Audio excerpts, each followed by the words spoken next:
할렐루야. 소중한 예배와 말씀의 시간, 주님 앞에 나오신 해명가족 여러분을 간절히 축복합니다. 이제 왕이며 제사장이라는 제목으로 함께 말씀을 나누도록 하겠습니다. 수요 말씀의 시간, 저희가 스가랴서를 함께 읽고 있습니다. 스가랴서의 주된 메시지 두 가지가 있는데 무엇인가요? 성전 건축과 메시아입니다.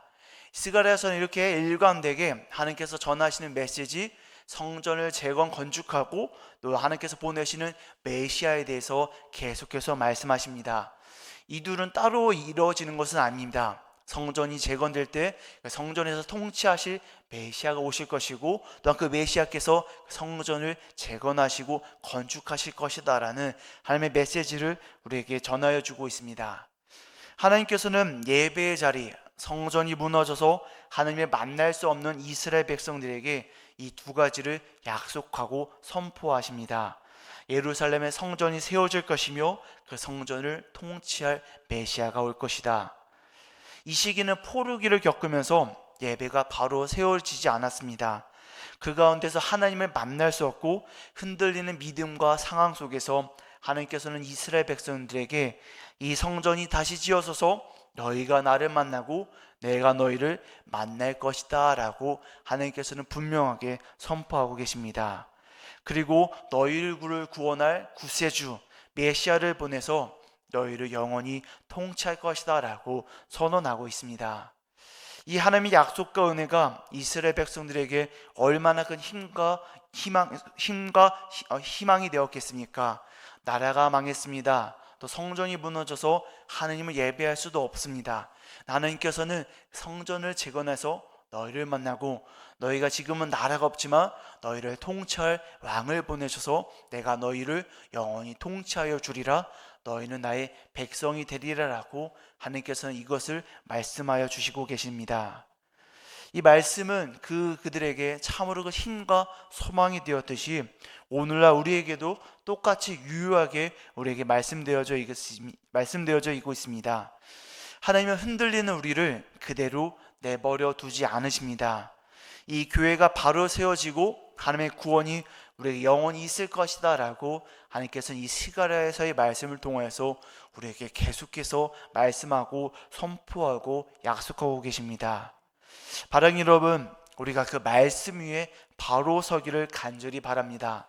다른 것이 아니라 그 든든한 말씀 위에 서서 내 영혼을 지키고 우리 해명교회를 지키며 모든 신앙을 견고히 해 나가시기를 간절히 소망합니다. 스가랴서를 통해서 이스라엘에게 약속하신 하나님께서 오늘날 스가랴서를 읽는 우리에게도 똑같이 일하여 주실 것입니다. 우리가 말씀에 힘입어서 소망을 품고 위로를 얻으며 하나님은 단단히 붙잡아 가시는 해명교회 성도님들 되시기를 간절히 축복합니다. 오늘 말씀은 그 성전 건축과 메시아의 메시지가 진하게 담겨 있는 말씀입니다. 그 말씀 한 번 더 우리 9절에서 11절 말씀 한번 다 같이 읽겠습니다. 9절에서 11절 읽겠습니다. 여호와의 말씀이 내게 임하여 이르시되 사로잡힌 자 가운데 바벨론에서부터 돌아온 헬데와 도비야와 여다야가 스바냐의 아들 요시아의 집에 들어갔나니 너는 이날에 그 집에 들어가서 그들에게서 받되 은과 금을 받아 면류관을 만들어 여호사닥의 아들 대제장 여호수아의 머리에 씌우고. 아멘. 아직 포로기에 끌려갔던 유대인 다수가 살고 있는 먼 바벨론입니다. 예루살렘에는 소수의 사람들만 귀환해서 성전을 지으려고 그렇게 고군분투하고 있던 상황이었습니다. 그런데 그렇게 많은 사람들이 살고 있던 바벨론에서 이 세 명의 유대인 대표단 헬데와 도비야와 여다야가 예루살렘으로 왔습니다. 그냥 온 것이 아니라 금과 은으로 된 선물을 가지고 오게 된 것입니다. 분명 이 예루살렘으로 먼저 귀환한 소수의 유대인 무리가 맡은 이 귀한 사명, 성전 건축이라는 귀한 사명을 도우려는 목적으로 저 바벨론에서 예루살렘까지 온 것일 것입니다. 예루살렘에 있던 이들, 성전 재건이 멈춰서 그렇게 낙심하고 있던 이들에게 이 사람들이 얼마나 소중하고 고맙고 큰 힘이 되었겠습니까? 하나님께서 이 사람들을 보내주셔서 우리가 성전을 짓는 것들을 다시 힘을 얻게 하시는구나, 하나님께서 이렇게 도우시는구나 라는 것을 그 사인을 받고 큰 힘과 소망을 얻었을 것입니다. 더구나 이 말씀은 앞서 있던 8절의 응답이기도 합니다. 바로 앞서 있던 말씀 스가랴 6장 8절에서 하나님께서는 이렇게 약속하셨습니다. 그가 내게 외쳐 말하여 이르되 북쪽으로 나간 자들이 북쪽에서 내 영을 쉬게 하였느니라 하더라. 아멘. 이 말씀은 지난주에 저희가 살펴보았던 마지막 8번째 환상 내 병거의 이야기 가운데서 전해지는 마지막 말씀입니다. 하나님께서는 그 병거를 저 북쪽으로 보내서 북쪽에 있던 바벨론에 있던 사람들을 다시금 예루살렘으로 돌아오리라 그렇게 촉구하시는 말씀을 우리가 크게 살펴봅니다. 하나님께서는 북쪽으로 내 병거 영들을 보내서 그렇게 북쪽 바벨론에 있던 유대인들이 예루살렘으로 다시 돌아오게끔 촉구하고 도우셨습니다. 그리고 바로 이어지는 말씀에 그 촉구에 응답한 이들이 바벨론에서 예루살렘으로 넘어온 것입니다. 사랑하는 여러분, 하나님의 말씀은 이렇게 응답되어지는 줄을 믿습니다. 하나님의 역사하심은 그렇게 여러 사람들을 통하여서 합력하여 선을 이루어 가십니다. 이 예배의 자리에 함께하는 모든 예배자들도 그렇게 한마음을 모아서 우리 함께 예배하고 교제를 나누며 하나님의 선한 사역을 감당하고 있습니다. 우리는 그렇게 하나님께서 쓰시는 하나님의 아름다운 일꾼입니다. 우리 예배를 통해서, 우리의 만남을 통해서, 우리의 모든 섬김을 통해서 하나님께서 원하시고 이루시는 선한 사역들을 감당하게 하십니다. 사랑하는 여러분, 여러분을 통해서 하나님의 교회가 세워지는 줄을 믿으시기를 소망합니다. 여러분을 통해서 우리 해명교회가 단단히 세워가시며 하나님의 응답하심이 우리 가운데 계속해서 이루어질 것입니다. 그 소망을 품으며 우리 말씀을 더욱더 단단히 붙잡고 역사하시고 붙잡으시는 하나님을 의지하면서 나아가야 할 것입니다.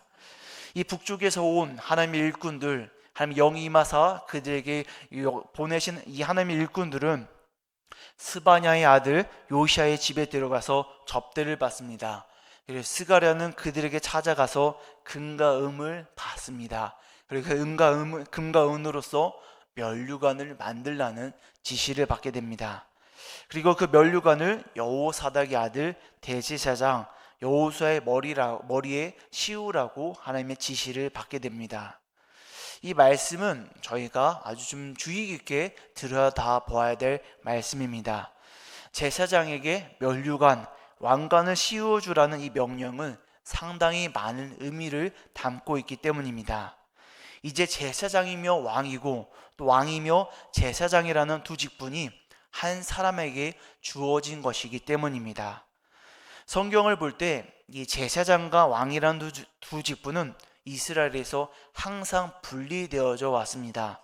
둘을 겸하여서 취하려고 할 때 언제나 하나님의 벌이 내려졌기 때문입니다. 남유다의 왕 우시야 왕이 있었습니다. 우시야 왕은 52년간 남유다를 통치하면서 하나님 보시기에 정직하다고 평가를 받은 그런 왕이었습니다. 하나님께서 보시기에 정직하다라고 평가를 받는 왕들이 많지 않다라는 것을 기억하면 우시야 왕은 그래도 하나님께서 보시기에 정직하고 의로운 왕이구나, 하나님의 말씀을 따르려고 했던 왕이다라는 것을 저희가 생각해 볼 수 있습니다. 하지만 이 우시야 왕은 그 은혜로 인해서 부강하고 강성해진 결과로 마음이 교만해져 버렸습니다. 그래서 자기 자신이 여호와의 성전에서 분향하면서 예배하려고 하였습니다. 내가 하나님을 잘 섬겼으니, 하나님께서 은혜를 받았으니 내가 그 성전에서 예배를 드린 것도 내게 허락되지 않을까라는 그런 마음을 품은 것입니다. 그러자 제사장은 그 일을 꾸짖고 그 일을 말미암아서 우시야의 이마에 나병이 생기고 죽는 날까지 우시야는 나병 환자가 되었습니다. 역대하 26장 18절에서 19절 말씀입니다. 18절 말씀입니다. 우시야 왕 곁에 서서 그에게 이르되 우시야여, 여호와께 분향하는 일은 왕이 할 바가 아니요 오직 분향하기 위하여 구별함을 받은 아론의 자손 제사장들이 할 바니 성소에서 나가소서. 왕이 범죄하였으니 하나님 여호와에게서 영광을 얻지 못하리이다. 19절 말씀 함께 읽겠습니다. 우시아가 손으로 향로를 잡고 분향하려 하다가 화를 내니 그가 제사장에게 화를 낼 때에 여호와의 전한 향당 곁 제사장들 앞에서 그의 이마에 나병이 생긴지라. 아멘. 이 이야기만 보아도 이 제사장과 왕의 두 직분이 분리가 되어야 된다는 것이 얼마나 중요한지를 하나님께서는 우리에게 말씀하여 주고 있습니다. 하나님께서는 각자에게 주어진 사명이 있고 각자에게 주어진 직분이 기 때문에 그것을 둘 다 취하여서 그 마음이 교만하지 않고 왕은 왕으로서 제사장으로서 또 세상의 사람의 일들은 세상 일이, 영의 일들은 영의 일을 감당하도록 분리해서 하나님의 일들을 감당하게 만들어 주셨습니다. 그래서 어느 한 사람이 그렇게 세상의 것도 취하고 영의 것도 취하여서 마치 신과 같이 하나님과 같이 되는 것을 막으려고 하신 것이 바로 하나님의 뜻입니다.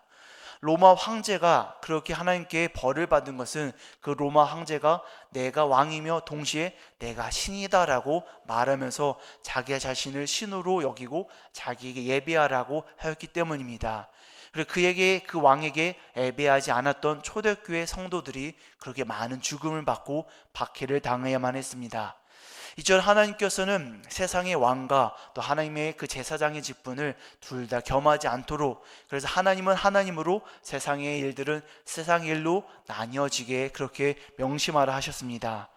이렇게 제사장의 일과 제사장과 왕의 두 직분이 분리가 되는 것은 참으로 중요합니다. 근데 오늘 말씀 스가랴서의 말씀을 보면 하나님께서 임명하신 그 거룩한 선지자 스가랴가 이 두 직분을 한 사람에게 주는 모습이 나옵니다. 금과 음으로 만든 면류관 왕관을 대제사장 여호수아의 머리에 씌우는 것입니다. 참으로 놀라운 일이 아닐 수가 없는 것이죠. 본래 구분되어야 하는 것이 한 사람에게 맡겨진 것이기 때문입니다. 우리는 이것들을 상징적으로 생각해 봐야 합니다. 이 대제사장 여호수아를 그렇게 세우겠다라는 것이 아니라 그렇게 제사장에게 왕관을 씌움으로써 그 제사장이며 왕인 그 메시아, 그 싹을 내가 너에게 보여주겠다라는 것을 우리에게 일러주고 있습니다. 이어지는 말씀 12절에서 13절 말씀 함께 다 같이 읽도록 하겠습니다. 함께 읽겠습니다. 말하여 이르기를 만군의 여호와께서 이같이 말씀하시되 보라, 싹이라 이름하는 사람이 자기 곳에서 돋아나서 여호와의 전을 건축하리라. 그가 여호와의 전을 건축하고 영광도 얻고 그 자리에 앉아서 다스릴 것이요 또 제사장이 자기 자리에 있으리니 이 둘 사이에 평화의 은원이 있으리라 하셨다 하고. 아멘. 왕과 제사장 사이에 평화의 의논이 있는, 분리되지 않고 갈등이 없고 대립이 없는 이 한 사람이 여호와의 전을 건축하고 영광도 얻고 다스릴 것이다 라고 하나님께서는 말씀하고 계시는 것입니다. 사랑하는 여러분, 이 왕이며 제사장이고 또 제사장이며 왕인 이 사람이 누구이겠습니까? 하나님께서는 누구에게 이 놀라운 일을 허락하고 계시는 것입니까? 바로 메시아로 오시는 예수 그리스도이신 예수님을 하나님께서 이렇게 일컫고 계십니다. 우리 예수 그리스도께서는 왕이며 제사장이고 제사장이며 왕이시다라는 것을 우리는 이 말씀을 힘입어서 더욱더 의지하고 그것이 갖고 있는 의미를 저희가 더욱더 묵상하며 나아가야 할 것입니다. 12절 말씀을 보면 말하여 이르기를 만군의 여호와께서 이같이 말씀하시되 보라, 싹이라 이름하는 사람이 자기 곳에서 돋아나서 여호와의 전은 건축하리라 라고 말씀하셨습니다. 싹이라고 이름하는 그 자가 일어나서 여호와의 전을 건축하겠다라고 말씀하고 있습니다. 이미 다윗의 후손들은 마치 밑동만 남아있는 나무처럼 다 썩어버렸습니다. 이미 다윗의 후손이 통치하는 남유다는 멸망해 버렸습니다. 더 이상 남유다라 나라는 없습니다. 하지만 천천히 눈치채지 못하게 싹이 한 가지가 자라나서 다시금 고귀한 숲의 나무가 될 것입니다. 그래서 왕의 계보에, 그 다윗의 계보에 영원히 남아서 그 나라를 통치할 것입니다. 바로 그것이 싹이다라고 하나님께서는 이렇게 말씀하시고 예언하고 계시는 것입니다. 그리고 그 싹을 성경은 예수 그리스도시다라고 말씀하고 있습니다. 이사야서 11장 1절에서 2절 말씀입니다. 한번 다 같이 읽겠습니다. 이새의 줄기에서 한 싹이 나며 그 뿌리에서 한 가지가 나서 결실할 것이요 그의 위에 여호와의 영 곧 지혜와 총명의 영이요 모략과 재능의 영이요 지식과 여호와를 경외하는 영이 강림하시리니. 아멘. 이새의 줄기에서 한 싹이 나며 그 뿌리에서 한 가지가 나서 열매를 맺을 것이다 라고 말씀하고 있습니다. 이 말씀이 누구를 예언하고 있는 것입니까? 잘 아시는 바와 같이 바로 예수 그리스도를 예언하고 있습니다. 우리는 예수 그리스도께서 이새의 줄기, 다윗의 줄기에서 나타난 싹이며 예수님을 통해서 열매를 맺었다라는 것을 우리는 잘 알고 있습니다. 오래전부터 예언된 이 스가랴의 말씀과 이사야의 말씀에서도 예언된 그 싹은 끝내 예수 그리스도를 통하여서 열매를 맺었습니다. 그 싹이 고귀한 나무로 자라나서 세상의 끝까지 가지를 뻗었습니다. 그래서 온 인류, 본래는 이방인이었던 우리에게도 구원과 생명이다라는 열매를 허락하여 주셨습니다. 우리가 이렇게 거듭날 수 있었던 이유, 하나님을 아버지라 부르고 우리 하나님을 예배할 수 있는 까닭은 바로 그 싹이신 예수님으로부터 주어진 구원을 우리가 받았기 때문입니다. 그렇게 우리는 그 싹이신 예수 그리스도를 더욱더 단단히 붙잡아서 그 나무에 붙은 가지로서 영원히 살아남아야 할 것입니다. 예수님께서 말씀하셨죠. 나는 포도나무요 너희는 가지라. 너희가 나에게서 떠나가면 너희는 말라 비틀어져 버려지게 될 것이다 라고 말씀하셨습니다. 우리는 그 싹이요 가지요 열매신 예수님을 단단히 붙잡아서 그 메시아신 하나님, 메시아신 예수님을 통한 구원을 받아서 영원히 함께 그 안에서 누려야 할 것입니다. 그분, 그 싹이신 메시아는 어떤 분이십니까? 그 말씀 진수 13절 말씀 다시 한번 다 같이 읽겠습니다. 13절 말씀 읽겠습니다.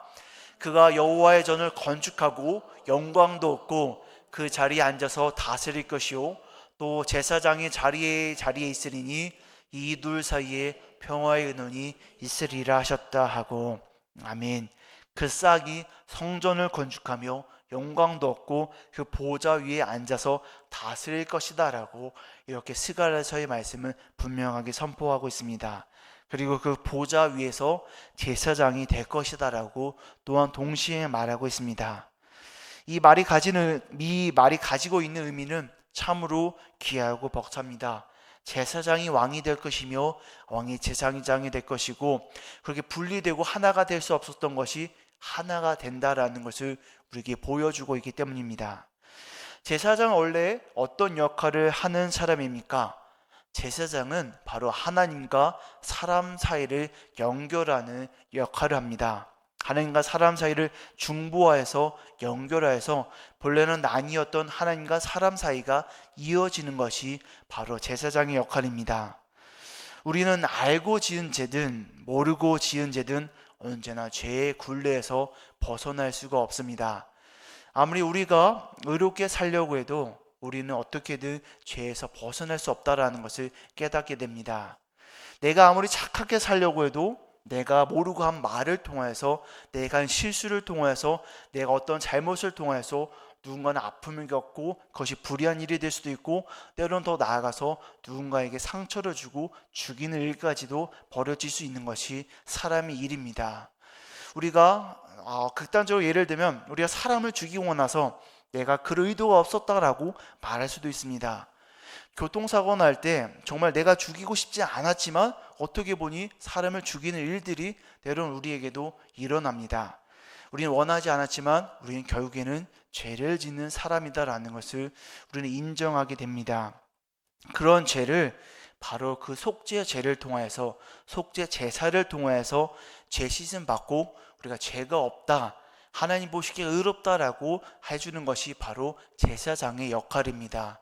그렇게 일상 속에서 세상 속에서 살아가면서 모든 지은 죄들을 그 제사를 통해서 의롭게 되는 것이, 정결하게 되는 것이 그 제사장 역할이고, 우리는 제사장을 통하여서 하나님의 백성으로서 거룩하고 정결해질 수 있는 것입니다. 우리는 그렇게 나는 할 수 없지만, 나는 의로워질 수 없지만 제사장을 통하여서, 제사를 통하여서, 희생 제물을 통하여서 우리 하나님 앞에서 의롭다, 거룩하다, 정결하다라는 그렇게 죄 씻음을 받게 됩니다. 또 왕은 어떻습니까? 왕은 모든 백성을 통치하고 다스리며 책임지는 자입니다. 우리는 연약하여서 내 위에 누군가가 있고 그가 나를 책임져 주기를 바랍니다.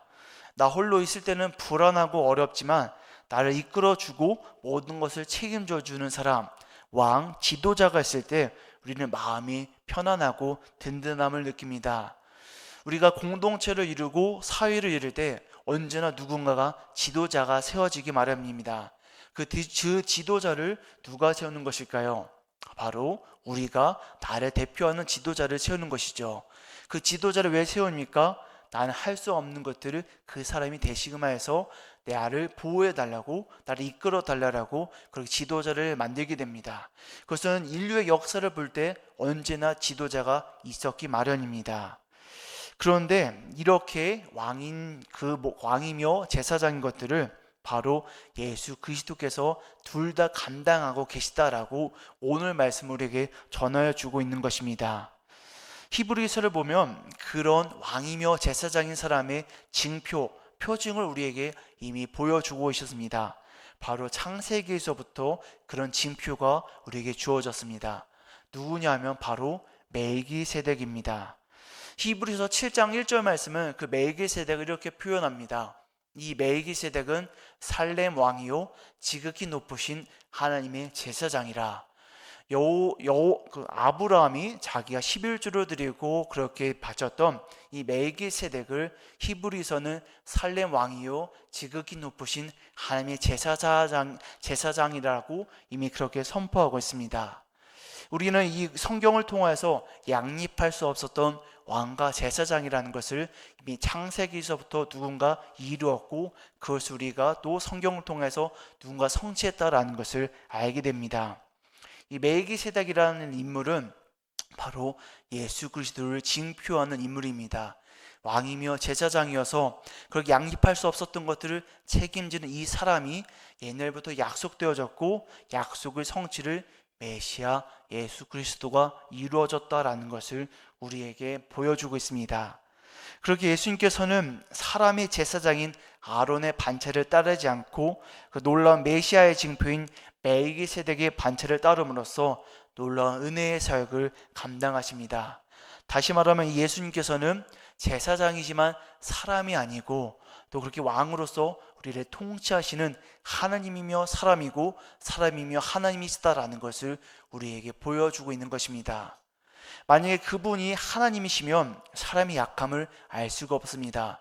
그분이 사람이면 하나님의 놀라우신 일들을 해낼 수가 없습니다. 하지만 예수님께서는 하나님이시며 사람이시기에 사람의 연약함도 알고 계시고 하나님의 크고 놀라우신 일들을 감당해 내실 수 있습니다. 그렇게 놀라운 일, 정말 이루어질 수 없는 신비와 같은 일들을 예수님께서 하셨기 때문에 연약한 우리는 예수님을 따라서 하나님의 구원을 입을 수 있고 하나님 형상을 옷 입을 수 있으며 우리 하나님의 자녀로서 그 보좌 위에 우편에 앉아서 함께 하나님의 나라를 통치할 수 있는 자격과 은혜를 얻게 된 것입니다. 바로 예수 그리스도를 통하여서 왕이며 제사장인 그분을 통하여서 놀라운 신비가 우리에게도 똑같이 주어졌습니다. 우리 주님은 그렇게 자신을 흘린 피로써 우리를 변호하시는 제사장이시며 또 우리의 편에서 권력을 행하시는 왕이십니다. 또 예수님께서는 죄로기를 얻던 우리의 양심에 평화를 주시는 제사장이며 우리에게 영의 승리에서 오는 기쁨을 주시는 승리로 이끄시는 왕이십니다. 예수님은 우리를 하나님께로 이끌어주고 우리를 중보하시는 제사장이시며 우리 모든 대적을 짓밟는 왕이십니다. 바로 그분이 우리 예수님이시며 그리스도시고 메시아이십니다. 우리는 그렇게 예수님을 믿고 예수님 안에서 참된 은혜와 거듭남과 구원을 얻을 수 있는 것입니다. 우리 예수님께서는 한 번의 속죄제, 자기의 죽음으로 말미암아서 모든 놀라운 구원 사역을 이루시고 나서 하나님 우편에 앉으시고 그 후로는 그의 원수들을 자기 발판에 삼으실 때까지 기다리십니다. 그 날을 통치하시고 약속의 날, 우리 하나님 나라 가는 그날까지 우리를 인도하여 주십니다. 우리 하나님 나라 갈 때 우리에게 이루어지는 일은 무엇일까요? 우리가 이 생의 모든 것들을 마치고 하나님 나라 갈 때 우리가 함께 누릴 것은 무엇일까요? 하나님께서는 우리를 너는 나의 사랑하는 아들이다, 딸이다 라고 말씀하시며 너를 나와 같이 예수 그리스도와 같이 고귀하고 보배로운 자로 세워서 나와 함께 영원히 이 세계 이 나라를 통치하자라고 말씀하십니다. 그것이 바로 믿는 자, 구원받은 자에게 약속하신 하나님의 일이시며 우리 이 세계를 모든 것을 마치고 하나님 나라 갈 때 우리 꿈꿀 우리의 모습입니다. 우리는 그 소망을 품으며 이 세상을 살아가고 우리는 그것을 꿈꾸면서 이 세상을 소망하며 열심히 살아냅니다. 그것이 우리 약속하신 하나님의 말씀이며 뜻이다라는 것을 반드시 기억하시길 바랍니다. 그 말씀은 히브리서 10장 12절에서 14절 말씀 한번 다 같이 읽도록 하겠습니다. 함께 읽겠습니다. 오직 그리스도는 죄를 위하여 한 영원한 제사를 드리시고 하느님 우편에 앉으사 그 후에 자기 원수들을 자기 발등상에 대게 하실 때까지 기다리시나니 그가 거룩하게 된 자들을 한 번의 제사로 영원히 온전하게 하셨느니라. 아멘.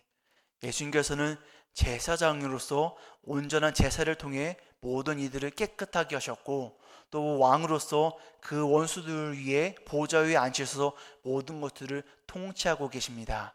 우리와 함께 더불어서 영원히 우리를 온전하게 아름답게 만들어 주시는 분이십니다. 바로 그분 예수 그리스도가 우리의 왕이며 제사장이시고 제사장이며 왕이시다라는 것을 우리는 소망하며 나아가야 합니다. 사랑하는 여러분, 우리가 예수님을 믿는 까닭은 예수님께서 그 약속된 메시아이시고 싹이시고 모든 것을 이루신 분이시기 때문입니다. 예수님이 사람이면 우리가 예수님을 믿지 않습니다. 예수님이 하나님이시기만 한다면 우리는 하나님을 영원히 그렇게 두려워하고 무서워하기만 할 것입니다. 하지만 예수님께서 사람이시며 하나님이시기에 우리는 그렇게 하나님 안에서 편안함과 또 친근함과 사랑을 누리고 예수님을 통해서 우리는 하나님과 같이 거룩하게 될 수가 있었습니다. 바로 이 놀라운 신비를 위하여서 하나님께서는 창세전부터 예언하셨고 성경의 이야기를 통해서 모든 것들을 예언하셨으며 성취를 이루어 가셨습니다. 우리가 이 성경을 읽으며 스가랴서의 말씀을 읽으면서 우리 함께 깨닫는 것은 예수님께서는 예언을 성취하신 분이시구나. 하나님께서는 그렇게 구약에서부터 모든 것들을 말씀하셨고 그것이 허투루 된 것이 하나도 없고 결국에는 그 말씀을 다 이루셨구나라는 것을 우리는 기억해야 합니다. 사랑하는 여러분, 그 예언의 성취이시며 메시아이신 예수님이 우리 주님이시고 우리 그리스도시다라는 것을 단단히 믿으며 가시기를 간절히 소망합니다. 그 믿음이 우리 안에서 싹트고 소망을 품으면서 우리가 이 믿음 생활을 단단히 붙잡아 가시기를 간절히 축복합니다. 우리는 이렇게 우리가 믿는 예수님을 바로 아는 것이 중요하고 바로 아는 믿음 가운데서 우리 믿음이 또한 더욱더 든든히 서가는 것을 우리는 기뻐해야 합니다. 사랑하는 여러분, 말씀 안에서 주는 그 믿음의 단단함을 바로 가지고 우리 예수님을 단단히 믿으며 나아가는 저와 여러분 되시기를 간절히 축복합니다. 그리고 그분께서는 이 말씀과 같이 성전을 건축하시고 성전을 통치하시며 영원히 그 나라 위에서 우리를 이루어 가실 것입니다. 우리 해명교회는 어떻습니까? 하나님께서 지으시는 성전이십니까? 하나님께서 우리 교회를 이끌어 가실 것입니까? 우리는 그것을 믿습니다. 메시아이신 예수님께서 우리 교회, 우리 성전을 또한 통치하여 가시고 이루어 가시고 성전을 다시금 지어갈 것을 우리는 알고 있습니다. 우리는 이렇게 우리가 주시는 스가랴서의 말씀을 기쁨으로 받아들이고 단단히 붙잡아서 하나님, 우리 교회, 나의 영혼, 나의 삶을 통치하여 주시고 내가 그 안에서 정결하게 깨끗하게 하여 주시옵소서. 하나님 통치하심을 받아서 온전히 살아갈 수 있도록 붙잡아 주시옵소서라는 소망을 품으며 언제나 나아가야 할 것입니다. 바라기는 이 말씀이 영원토록 내 삶 가운데 계속해서 자리 잡기를 간절히 축복합니다. 말씀을 기억하면서 함께 기도로 나아가겠습니다. 사랑의 주님 아버지, 오늘도 우리에게 복된 말씀을 허락하여 주니 참으로 감사합니다. 우리가 이 스가랴서의 말씀을 읽으면서 하나님은 어떠한 분이신지, 하나님께서 약속하신 메시아는 어떠한 분이신지, 그리고 그 메시아, 우리가 믿는 예수님은 어떠한 분이신지를 더욱더 잘 알고 깨달아가고 믿으며 나아갑니다. 하나님, 우리가 살펴본 바와 같이 예수님은 왕이시며 제사장이시며 또 왕이십니다. 바로 그 놀라운 신비를 예수님께서 이루셨기 때문에 우리는 그 예수님 안에서 참된 구원을 얻고 정결함을 얻으며 하나님의 백성으로서 온전하게 살아갈 수 있음을 다시금 깨닫습니다. 하나님, 우리가 예수님을 바로 아는 믿음을 허락하여 주시옵소서. 예수님을 바로 믿는 신앙을 허락하여 주시옵소서. 허투루 믿는 것이 아니라 그 놀라운 신비를 깨닫고 신비 안에 주어진 은혜와 감동과 소망을 품으면서 살아가도록 아버지 우리의 마음을 어루만져 주시옵소서. 우리의 믿음을 허락하여 주시고 깨닫는 기쁨을 허락하여 주니 참으로 감사합니다. 우리 예배를 통하여서 말씀을 통하여서 주시는 은혜를 더욱더 단단히 붙잡아가게 하시고, 내가 믿는 분이 누구신가, 내가 믿는 예수님이 어떤 분이신가, 그분은 나에게 어떻게 하셨고 그분이 나에게 하시는 일들은 무엇인가를 온전히 잘 알게 하여 주시옵소서. 주님, 왕이며 제사장이 예수님께서 성전을 지으시고 성전을 안에서 통치하시고 모든 영광을 누리시는 것을 고백합니다. 주님, 우리 해명교회가 하나님께서 지으신 성전임을 믿습니다. 우리 해명교회를 하나님께서 온전히 세워져 가시며 해명교회를 통해서 하나님 영광을 영원토록 이루실 것을 우리가 소망합니다. 아버지, 우리 해명교회를 사용하여 주시옵소서. 흔들리지 않게 하시고 굳건하게 세워주시며 이 해명교회를 통해서 하나님 영광이 온 세상 가운데 퍼져나갈 수 있도록 아버지 인도하여 주셔서 우리 그 소망을 품으며 나아갑니다. 하나님, 우리 왕으로서 우리를 통치하여 주시고 제사장으로서 우리 모든 죄들을 깨끗하게 하여 주옵소서. 우리 왕이며 제사장이신 예수님을 단단히 붙잡고 놀라운 신비 안에 하나가 되어서 하나님 나라에서 우리가 함께 통치할 그날을 꿈꾸며 우리에게 준 이 삶, 이 세상이라는 이 생명이라는 것을 언제 잘 살아낼 수 있도록 아버지 도와주시옵소서. 우리 사랑하는 해명교회를 위해서 기도합니다. 해명교회 안에 참 마음으로 많은 기도 제목들이 필요합니다. 함께 예배를 드린 양용성 권사님, 김홍길 장로님, 또 김종호 권사님, 또 수많은 장로님들, 권사님들, 지사님들이 아파하면서 치료 가운데 있습니다. 아버지, 모든 것들을 다 속히 낫게 하여 주시고 아버지, 그로 인해서 마음과 영혼이 또 몸이 쓰러지지 않고 약해지지 않도록 아버지 단단히 붙잡아 주시옵소서. 속히 나와서 건강한 몸과 건강한 마음으로서 하나님 예배하는 그날이 올 수 있도록 함께 어우러져 하나님 예배할 수 있도록 하나님 기적을 베풀어 주시고 치유를 베풀어 주시옵소서. 또 수많은 성도님들 치료 가운데 있으며 재활 중에 있습니다. 모든 것들 속히 낫게 하여 주시고 아버지, 아픔으로 말미암아 하나님의 원망하지 않도록, 하나님의 불평하지 않도록, 마음이 나약해지지 않도록 단단히 붙잡아 주시옵소서. 또 우리 사랑하는 해명교회 가운데 수많은 일들이 있습니다. 내일은 수능으로서 우리 사랑하는 우리 서진이가 수능을 치르게 됩니다. 하루 남았습니다. 이 오늘 하루 잘 보내서 내일 떨리지 않고 준비한 대로 잘 이룰 수 있도록 하나님 붙잡아 주시옵소서. 모든 일들 가운데 오직 하나님 일하심만을 간구하게 하시고 그것이 잘 되든 못 되든 하나님께서 하신 모든 계획대로 이루어지도록 하나님께 영광을 올려드리고 하나님께 감사할 수 있는 마음을 허락하여 주옵소서. 우리에게 주어진 수많은 일들이 있습니다. 그 안에서 하나님의 영광을 보며 영광을 함께 누리며 하나님을 찬양하기 원합니다. 아버지, 나의 삶 가운데 언제나 동행하여 주시고 내 영혼을 주님을 찬양하고 기뻐할 수 있도록 내게 주님의 마음을 허락하여 주옵소서. 오늘도 복된 말씀을 주시니 감사합니다. 이 말씀을 품으며 다시금 삶의 자리로, 우리 일터로, 직장으로, 가정으로, 만남의 자리로 나아갑니다. 아버지, 우리에게 주신 그 은혜를 힘입어서 우리가 거룩하고 정결하게 살아낼 수 있도록 아버지 붙잡아 주시옵소서. 우리가 짓는 모든 죄들 불쌍히 여겨주시고 아버지 깨끗하게 하셔서 우리 하나님 안에서 언제나 날마다 깨끗하여질 수 있도록 아버지 붙잡아 주시옵소서. 모든 것들을 감사드립니다. 우리의 모든 기도를 드시고 통치하여 주시는 예수 그리스도 이름으로 기도드리옵나이다. 아멘. 하늘에 계신 우리 아버지여, 이름이 거룩히 여김을 받으시오며 나라가 임하시오며 뜻이 하늘에서 이루어진 것 같이 땅에서도 이루어지이다. 오늘 우리에게 일용할 양식을 주셨고 우리가 우리에게 죄 지은 죄를 사하여 준 것 같이 우리 죄를 사하여 주셨고 우리를 시험에 들게 하지 마셨고 다만 악에서 구하시옵소서. 나라와 권세와 영광이 아버지께 영원히 있사옵나이다. 아멘.